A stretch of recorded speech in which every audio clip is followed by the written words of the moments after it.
우리가 TV나 영화나 책을 보면서 그 책에 나오는, 그 영화에 나오는 사건들을 보면 우리는 처음 접하는 사건의 경우에 결말을 알지 못하니까 시간의 순서에 따라서 주인공이 움직이는 그 시점에 따라서 우리가 같이 따라가다가 마지막에 가서야 그 결말을 보게 되지요.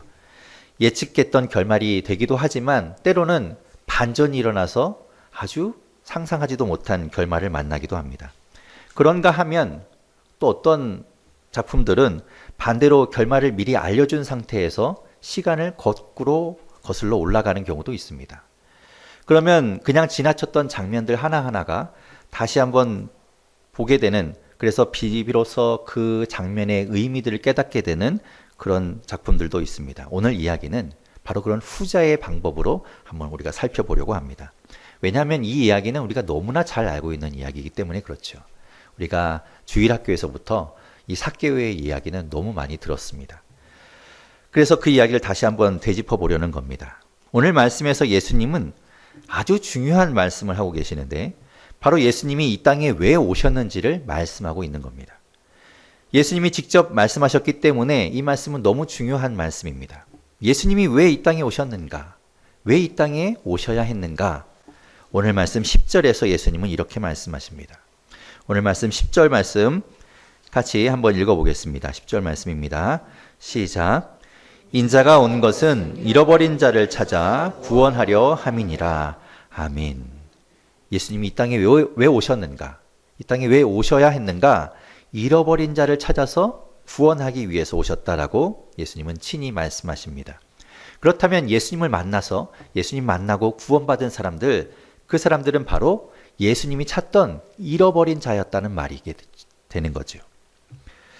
예수님이 만난 사람들, 잃어버린 자, 그들은 어떤 사람들일까?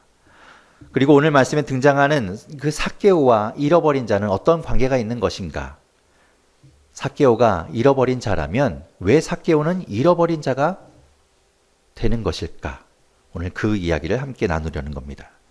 시간을 좀 더 뒤로 되돌려 봅니다. 예수님이 이제 그 공생의 모든 생애의 마지막 명절을 지키기 위해서 예루살렘으로 올라갑니다. 유월절을 지키기 위해서죠. 함께 가고 있는 제자들에게 그들에게 말씀도 전해주시면서 그 가는 길에 만난 사람들과 또 여러 가지 사건들을 겪습니다. 그리고 그 가운데서 예수님은 가르침을 주시죠. 그 길에서 만난 사람들, 그들은 모두 다 중요한 사람들입니다. 그래서 그 한 사람 한 사람을 성경이 기록하고 그 만난 이야기를 우리에게 들려주고 있습니다. 바로 앞장인 18장에서 예수님은 어린아이를 만나게 됩니다. 어린아이. 예수님이 모여든 사람들과 제자들에게 여러 가지 말씀들을 전해주고 계실 때 몇몇 사람들이 자신의 아이를 데리고 예수님 앞으로 옵니다. 그리고 예수님 앞으로 들이밉니다. 예수님이 그 아이를 만져주기를 바라면서 말이죠. 그런데 그 예수님 옆에 있던 제자들이 그 일을 제지하며 말립니다. 그리고 그 부모를 꾸지람을 합니다. 당시의 유대 사회는 철저히 남성 중심의 사회였습니다. 모든 인구의 숫자는 남성의 숫자를 뜻합니다. 그것도 성인 남자, 성인 남성의 숫자를 말하는 것이죠. 여성과 어린아이는 숫자에 들어가지 않았습니다. 그만큼 대우받지 못한 존재였던 것이죠. 하지만 그들 사회에 하나의 풍습, 관례가 하나 있었는데 그것은 어린 자녀를 장모나 선생님께 데려가서 축복기도 받는 겁니다. 명망 있는 사람들에게 아이를 데려가서 그 아이에게 손을 얹고 기도해 주기를 바랬던 것이죠. 부모의 마음은 동서고금을 막론하고 모두 다 동일하다는 이야기입니다. 그렇다면 제자들은 왜 그런 관례를 알고 있으면서도 아이들이 예수님께 나아오는 것을 막고 있었을까? 자신의 권리와 권한이 침해당했다고 생각했기 때문에 그렇습니다. 아이들이 군중 속에만 있었다면 내버려 두었을 겁니다. 그걸 막을 이유가 없었겠죠. 그런데 그 아이들이 예수님과 자신 사이에 들어오는 것을 용납할 수 없었던 겁니다. 예수님은 그런 제자들을 보시면서 아이들이 내 앞으로 오는 것을 금하지 말라, 용납하라 라고 말씀하십니다. 그리고 그 아이들을 만져주시지요. 기도해 주십니다. 예수님은 말씀하십니다. 누가복음 18장 16절과 17절에 예수님은 이렇게 말씀하셨습니다. 제가 읽어보겠습니다. 예수께서 그 어린 아이들을 불러 가까이 하시고 이르시되 어린 아이들이 내게 오는 것을 용납하고 금하지 말라. 하나님의 나라가 이런 자의 것이니라. 내가 진실로 너희에게 이르노니 누구든지 하나님의 나라를 어린 아이와 같이 받아들이지 않는 자는 결단코 거기 들어가지 못하리라 하시니라. 아멘. 예수님께서 말씀하셨습니다. 어린 아이와 같이 하나님의 나라를 받아들이지 않는 자는 하나님의 나라에 들어가지 못한다. 하나님 나라에 들어가지 못하는 사람, 그 나라를 어린아이와 같이 받아들이지 못하는 사람, 그가 바로 잃어버린 자라는 말입니다. 첫 번째, 잃어버린 자는 어떤 사람들인가? 어린아이와 같이 하나님 나라를 받아들이지 않는 사람이 바로 잃어버린 자입니다. 그리고 이어서 예수님은 찾아온 한 관리를 만나게 됩니다. 그는 부자였고 청년이었습니다. 그는 구원에 관심이 있었습니다. 어떻게 하면 영생을 얻게 되는가? 예수님을 찾아와서 예수님께 물어봅니다. 예수님은 그에게 대답해 주시지요. 하나님이 말씀하신 계명들을 다 지켜라. 그러자 그 청년이 이야기합니다. 아, 그렇습니까? 저는 이미 다 지키고 있었습니다. 제가 그렇게 대단한 사람입니다. 라고 과시하고 싶었던 겁니다. 그러자 예수님은 그에게 말씀하시지요. 네가 한 가지 부족한 것이 있다. 그리고 그의 전곡을 찌릅니다. 사실 그 청년은 예수님 앞에, 그 많은 사람들 앞에 나와 자기가 얼마나 의로운지, 자기가 얼마나 대단한지를 보여주고 싶었던 겁니다. 그런데 예수님이 뭐라고 말씀하시는가? 너의 재산을 모두 팔아서 가난한 자에게 주라. 그리고 나를 따르라 라고 말씀하십니다. 그 말을 들은 이 부자 청년은 어떻게 반응하는가? 근심합니다. 걱정이 한가득 들어오게 됩니다. 예수님께서 말씀하신 길을 그에게 부족한 것, 그것이 자기에 있는 것을 모두 팔아서 가난한 자에게 나눠주고 예수님 말씀 따라가는 것인데 그가 왜 근심하며 그 말씀을 지키지 못하는가? 그에게는 그 많은 재물이, 그 모든 재산이, 자기가 지금까지 쌓아온 그 모든 것들이 너무나 소중했기 때문입니다. 그 이야기를 듣고 이 청년은 슬그머니 뒷걸음쳐서 자기 집으로 돌아가 버리고 맙니다. 그 말씀을 따르기보다는 자기의 것을 지키는 것이 더 중요했기 때문이죠. 그는 영생을 소유하지 못합니다. 잃어버린 자가 되는 것이죠. 두 번째, 잃어버린 자는 어떤 사람인가? 부자 청년과 같이 하나님이 아닌 다른 것에 우선순위를 두는 사람입니다. 이제 예수님과 제자들이 여리고에 가까이 다다르게 됩니다. 그때 길가에서 앞을 보지 못하는 사람을 만나게 됩니다. 그 사람은 평소와 다르게 사람들이 웅성웅성대고 소란스러운 분위기를 느끼고 왜 그렇게 소란스러운지를 사람들에게 묻습니다. 도대체 무슨 일이요? 이 동네에 무슨 일이 일어난 것이요? 물어보지요. 사람들은 나사렛 예수가 지나가고 있다라고 이야기해 줍니다. 나사렛 예수. 그가 그토록 바라던, 그가 그토록 기다리던 사람입니다. 그래서 그는 크게 소리를 지릅니다. 다윗의 자손 예수여, 나를 불쌍히 여기소서. 사람들이 그를 꾸짖습니다. 어디서 감히 네가 예수님 같이 귀한 분 앞에 나아오려고 함부로 그의 이름을 부르며 소리를 지르느냐. 유대 사회에서 장애를 가진 사람은 부정한 사람으로 여겨졌습니다. 그가 분명 뭔가 잘못한 것이 있기에 하나님께 저렇게 벌을 받고 있지라고 생각했습니다. 그들에게 선을 베풀기는 하지만 그것은 어디까지나 그들이 불쌍해서이고 하나님이 그렇게 하라고 했기 때문에 마지못해서 했던 것입니다. 정말 그들을 돕기는 하지만 함께 하고 싶은 마음은 없었던 것이죠. 사람들이 그를 막자 그는 더 크게, 더 간절하게 예수님을 부릅니다. 그리고 울부짖습니다. 다윗의 자손이여, 나를 불쌍히 여기소서. 예수님이 그를 만나십니다. 그리고 물어보지요. 무엇을 바라느냐? 내가 너에게 무엇을 해주길 원하느냐? 그는 한 가지 바라는 것이 있었습니다. 눈을 뜨고 세상을 보는 것이었죠. 그 일은 예수님만이 할 수 있는 일이라고 그는 굳게 믿고 있었습니다. 그랬기에 목이 터져라. 예수님의 이름을 불렀던 것입니다. 예수님은 그에게 말씀하십니다. 누가복음 18장 42절에 이렇게 말씀하십니다. 제가 읽어보겠습니다. 예수께서 그에게 이르시되 보라 내 믿음이 너를 구원하였느니라 하시매. 아멘. 그는 구원을 얻었습니다. 그를 구원한 것은 그의 믿음이었습니다. 예수님을 만나면 산다. 예수님 만나면 내가 볼 수 있다. 예수님 만나면 내가 살아난다. 예수님이 아니면 안 된다. 그 믿음이 그를 구원했던 것이죠. 반대로 말하면 예수님을 믿지 않는 사람, 예수님이 꼭 필요하지 않다고 말하는 사람, 예수님을 간절하게 붙들지 않는 사람이 바로 잃어버린 자가 되는 겁니다. 세 번째 잃어버린 자는 어떤 사람인가? 이 앞을 보지 못하는 사람과 같이 예수님을 믿지 않고 간절하게 찾지 않는 사람이 바로 잃어버린 자가 되는 겁니다. 이제 예수님과 그 일행이 여리고에 도착합니다. 그리고 그 여리고성을 지나갑니다. 여리고성은 최종 목적지가 아니었기 때문입니다. 그저 지나가는 길이었죠. 그래서 오늘 본문인 19장 1절에선 이렇게 말씀합니다. 제가 읽어보겠습니다. 예수께서 여리고로 들어가 지나가시더라. 예수님이 여리고성을 지나가시고 계십니다. 이제 이 이야기의 장면은 바뀌게 됩니다. 이 이야기의 장면의 주인공은 한 사람으로 넘어가게 되는데 그 사람의 이름은 바로 삭개오라는 사람입니다. 삭개오, 자카이오스. 삭개오라는 이름은 순전한 의로운이라는 뜻을 가진 히브리어 자카이에서 온 말입니다. 그 이름의 뜻은 의로운 자, 흠없고 깨끗한 자라는 말입니다. 하지만 그의 삶은 그 이름과는 완전히 다른 삶을 살고 있었습니다. 순전하지도 않았고 깨끗하지도 않았고 의롭지도 않았습니다. 오히려 정반대의 모습으로 살고 있었습니다. 2절에서 그를 하나님은 이렇게 설명하고 있습니다.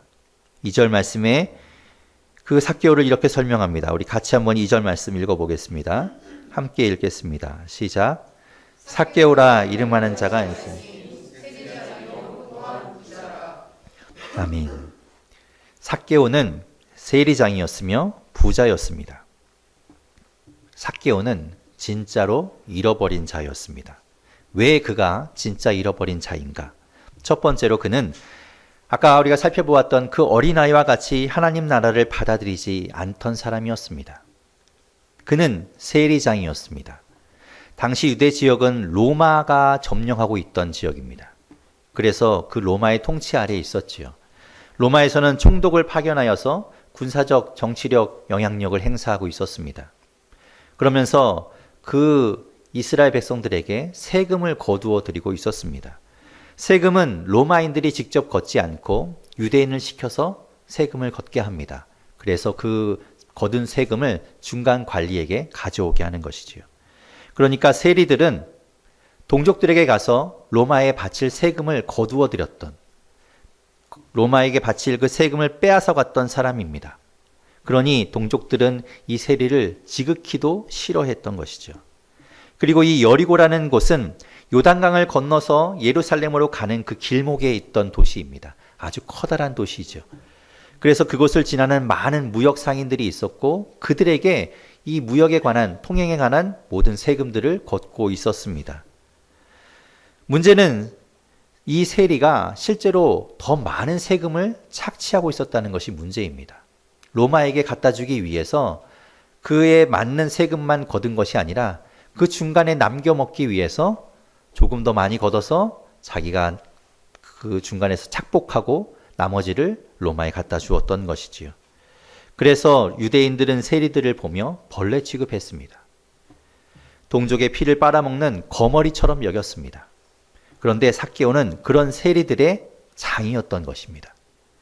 그 자리에까지 올라가기 위해서는 그는 악착같이 필사적으로 세금을 물리고 폭리를 취하였던 것입니다. 그는 어린아이와 같이 겸손하게 하나님을 신뢰하지 않았습니다.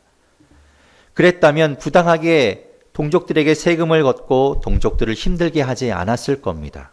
그것이 마음에 걸려 괴로워했겠지요. 율법에 그러지 말라고 나와 있기 때문입니다. 우리가 잘 아는 10계명 제8계명은 도둑질하지 말라입니다. 다른 사람의 것을 속여서 빼앗지 말라라. 다른 사람의 것을 착취하지 말라라는 뜻입니다. 그리고 10계명의 마지막 계명은 내 이웃의 소유를 탐내지 말라인데 삽계명은 이 삭개오는 이 두 가지 계명 모두를 어기고 있는 겁니다. 그는 가장 기본되는 반드시 지켜야 하는 10계명을 어기고 있었던 것입니다. 그러면서도 세리장의 자리에 올라가기까지 악착같이 더 빼앗고 빼앗았습니다. 그래서 마침내 가장 높은 자리에까지 올라갔습니다. 그는 하나님의 나라를 받아들이지 않았던 겁니다. 그런데 그가 예수님을 만나고 변화됩니다. 그래서 그는 예수님 앞에서 예수님이 시키지도 않았는데 자진하여 이렇게 약속합니다. 오늘 본문 8절 말씀에 그가 이렇게 이야기합니다. 8절 말씀 같이 읽어보겠습니다. 시작. 삭개오가 서서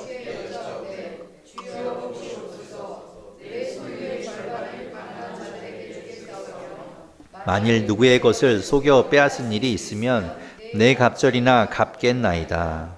아멘. 누구의 것을 속여 빼앗은 일이 없다고 떳떳하게 말하는 일이 아닙니다. 지금 이 이야기는 자기가 그렇게 했기 때문에 회개하고 그것을 돌려주겠다라고 말하는 겁니다. 예수님을 만나고 잃어버린 자 삭개오는 구원을 얻었습니다. 그리고 그는 변화되었습니다. 삭개오는 진짜 잃어버린 자였습니다. 두 번째로 그가 왜 잃어버린 자인가? 그는 부자 청년과 같이 하나님 아닌 다른 것에 우선순위를 두고 있었기 때문입니다. 그가 하나님의 계명을 어기면서도 계속해서 폭리를 취하였기 때문에 그는 아주 큰 부자가 되었습니다. 그리고 계속해서 불어나는 그 재물들을 바라보면서 하나님과도 바꿀 수 없는, 그 무엇과도 바꿀 수 없는 위안을 얻고 있었습니다. 그의 삶의 이유는 오로지 점점 불어나는 그 재산이었습니다. 아무리 사람들이 자신을 벌레같이 보더라도 그건 중요하지 않았습니다. 그까짓 내가 걷고 있는 이 많은 세금, 이 많은 돈이 더 중요했다라고 여겼습니다. 사람들이 자신을 멸시하면 멸시할수록 더 독하게 세금을 물려야지, 더 많이 뺏어야지 하는 마음만 들었습니다. 그리고 그렇게 실제로 안갚음을 해주었던 것이죠. 그래, 너는 마음대로 나를 멸시해봐라. 마음대로 나를 함부로 그렇게 이야기해봐라. 내가 너희가 못 가진 부를 더 많이 가질 거고 너희에게 더 많이 빼앗아 갈 거다라는 마음을 갖고 있었겠지요. 도무지 그는 그것에서 자유로워져서 하나님께 돌아오기가 어려운 사람이었습니다. 18장의 그 부자 청년처럼 그가 예수님 앞에 자신이 떳떳함을, 자신이 의로움을 나타내기 위해서 그에게 그 예수님 앞에 나아왔다면, 그리고 자신의 의로움을 드러내려고 했다면 예수님의 이야기를 듣고 어쩌면 예수님의 꾸지람을 듣고 그 청년처럼 근심하며 돌아갔을 겁니다. 지금까지 그가 모은 재산을 놓지 못하기 때문이죠. 어떻게 모은 재산인데. 그런데 그가 예수님 만나고 변화됩니다. 삭개오는 그 부자 청년과는 다르게 자신의 재산을 기꺼이 나누겠다고 이야기합니다. 오늘 아까 읽었던 본문 8절을 보면 자신의 소유 절반을 가난한 자에게 주겠다고 말합니다. 전부가 아니니까 별거 아니라고 생각되십니까? 절반을 남에게 준다는 것 결코 쉬운 일이 아닙니다. 오죽하면 우리가 콩 한쪽 나누는 것도 대단하게 여기지 않습니까? 자신의 것, 그 많은 것의 반을 나눈다. 어려운 일이죠. 그러면 부자 청년도 예수님 만났고 삭개오도 예수님 만났는데 왜 삭개오만 이런 결심을 하게 되었을까? 오늘 본문 5절과 6절을 보면 알 수 있습니다. 오늘 본문 5절과 6절 말씀 같이 읽어보겠습니다. 시작. 예수께서 그곳에 이르사 쳐다보시고 이르시되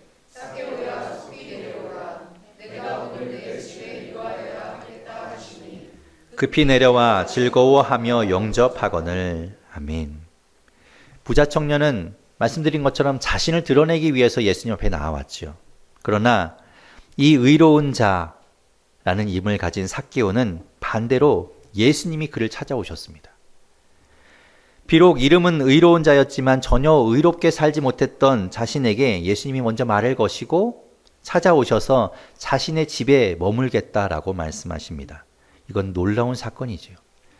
아무도 자신에게 말을 걸어주지 않고 자신을 친구로 여기지 않는데 예수님이 그에게 오신 겁니다. 사람들은 자신에게 욕을 해대는데 예수님이 그에게 따뜻한 말씀을 해주고 계신 겁니다. 그는 돈이면 다 된다고 생각했겠지만 외로웠겠지요. 아무리 돈이 많으면 뭐합니까? 아무리 집을 잘 꾸며놓으면 뭐합니까? 아무도 봐줄 사람이 없고 칭찬해 줄 사람이 없다면 얼마나 외롭겠습니까? 그런데 예수님이 자신의 집에 오신다는 겁니다. 삭개오는 신이 났습니다. 태어나서 처음으로 즐거웠습니다. 누군가 나의 집으로 오는구나. 누군가 기꺼이 나의 집에 오겠다고 하는구나. 예수님을 만나는 것이 얼마나 기쁜 일인지, 예수님이 찾아오시는 것이 얼마나 즐거운 일인지 그것을 아는 자만이 누리는 행복에 지금 빠져 있는 겁니다. 예수님을 만나고 잃어버린 자, 그 삭개오는 구원을 얻었습니다. 그리고 그는 변화되었습니다. 삭개오는 진짜 잃어버린 자였습니다. 세 번째로 그가 왜 잃어버린 자인가? 그는 앞을 보지 못하는 사람과 같이 예수님을 믿지 않았고 간절히 찾지 않았기 때문입니다. 그에게는 한 가지 신체적인 약점이 있었습니다. 그는 키가 작았습니다. 오늘 본문 3절과 4절에 이렇게 기록하고 있습니다. 우리 3절, 4절 말씀 같이 읽어보겠습니다. 시작. 그가 예수께서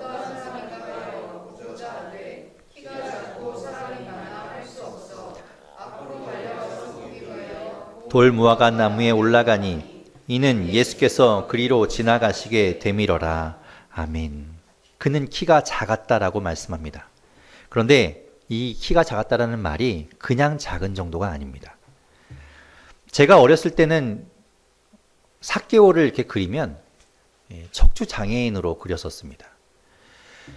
여기에서 사용된 이 작다라는 말, 이 헬라어 단어 미크로스라는 말은 영어 마이크로의 어원이 된 말입니다. 그러니까 그냥 작은 것이 아니라 지극히 작은, 가장 작은 것을 말하죠. 어쩌면 이 여리고에서 가장 작은 사람이 바로 이 삭개오였을 겁니다. 예수님이 겨자씨 비유를 말씀하실 때 그때 그 작은 겨자씨를 이야기할 때 바로 이 단어가 쓰입니다. 그러니까 세상에서 가장 작은 것, 지극히 작은 것을 말하는 겁니다. 앞을 보지 못했던 18장에서의 그 사람은 예수님이 지나가신다는 말을 듣고 소리를 지르며 예수님을 부릅니다. 예수님을 놓칠 수 없기 때문에 예수님 보기 위해서 수많은 사람들이 그를 말렸지만 울부짖으며 예수님을 찾았습니다. 그만큼 그에게는 간절함이 있었기 때문이죠. 반드시 예수님 만나야 고칠 수 있다라는 믿음이 있었기 때문이죠. 하지만 삭개오는 그렇게 작은 키라는 약점을 가지고 있었음에도 그는 예수님을 간절히 찾지 않았습니다. 그는 믿음 또한 작았다는 말입니다. 간절함 또한 작았던 것이죠. 그래서 예수님 보기 위해서 사람들 틈에서 볼 수 없으니까 돌 무화과 나무에 올라가긴 했지만 거기에서 예수님을 부르지 않습니다.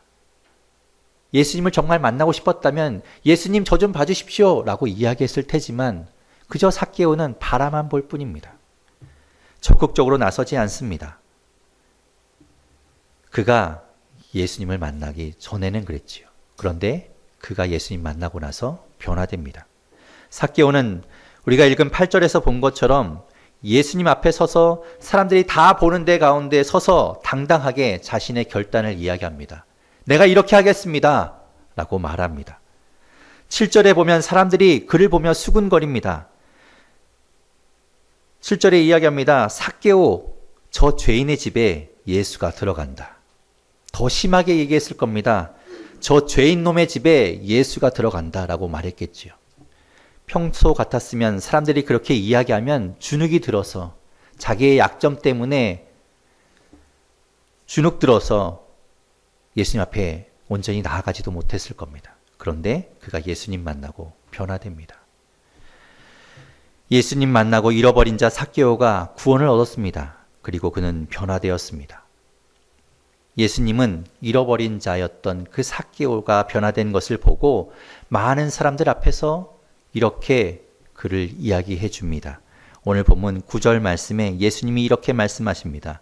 오늘 본문 9절 말씀 같이 읽어보겠습니다. 시작. 예수께서 이르시되